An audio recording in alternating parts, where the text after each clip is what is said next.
เห็นบ่พ่อแม่พี่น้องลาบกุ้งก็คือลาบป่าแหละพ่อแม่พี่น้องแซ่บเด้อเฮ็ดกินลองเบิ่งไปบ่ทันเคยเฮ็ดกินกุ้งเฮาซื้อมาแต่ว่ามากแล้วพ่อแม่พี่น้องมาพากแล้วก็มาตำใส่ข้าวคั่วมาพริกแซ่บกว่าลาบป่าเขาหน่อยว่ะ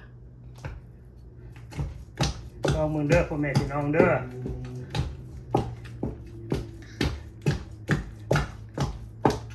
จะใส่นี่ยังหลายดอกเฮ็ดกะ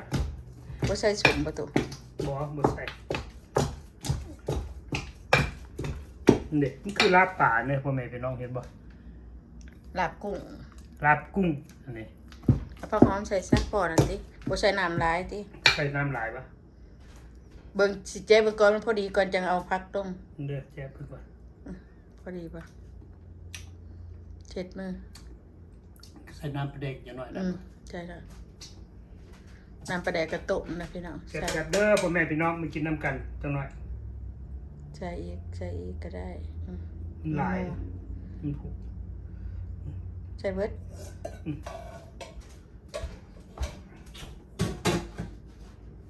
ดาบกุ้งตัวใหญ่ๆเนี่ยนะตัวปานกลางนะพ่อแม่พี่น้องแซ่บผักกระเดาครับพ่อแม่พี่น้องอยู่บ้านนั้นเป็นผักกระโดนพ่อแม่พี่น้องผักประกอบ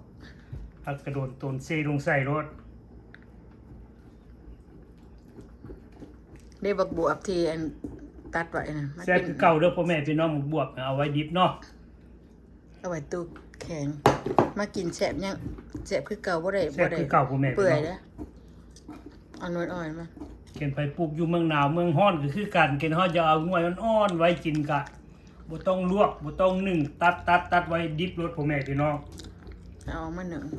แซ่บคือเก่าพ่อแม่พี่น้องแกงใส่หน่อไม้หน่อมันได้คือเก่านี่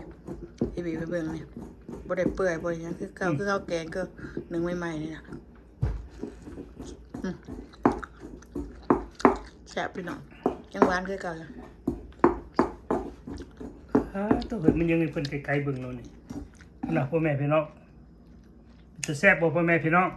รับกุ้งเด้อนี่เด้อบ่ได้รับปลา2 นาทีนะโอเค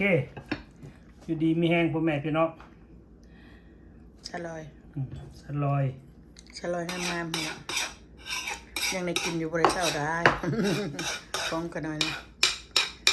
แล้วก็กินอยู่มันก็มันหลายเติบอยู่ก็ไปกินนี่แหละแป้งไปกินเอาใส่ผักใส่ประตูเอาใส่ก่อนคนนี้ก่อนเอาใส่จากเจนข้นนะมันก็หอมใส่หอมแดงพ่อแม่พี่น้อง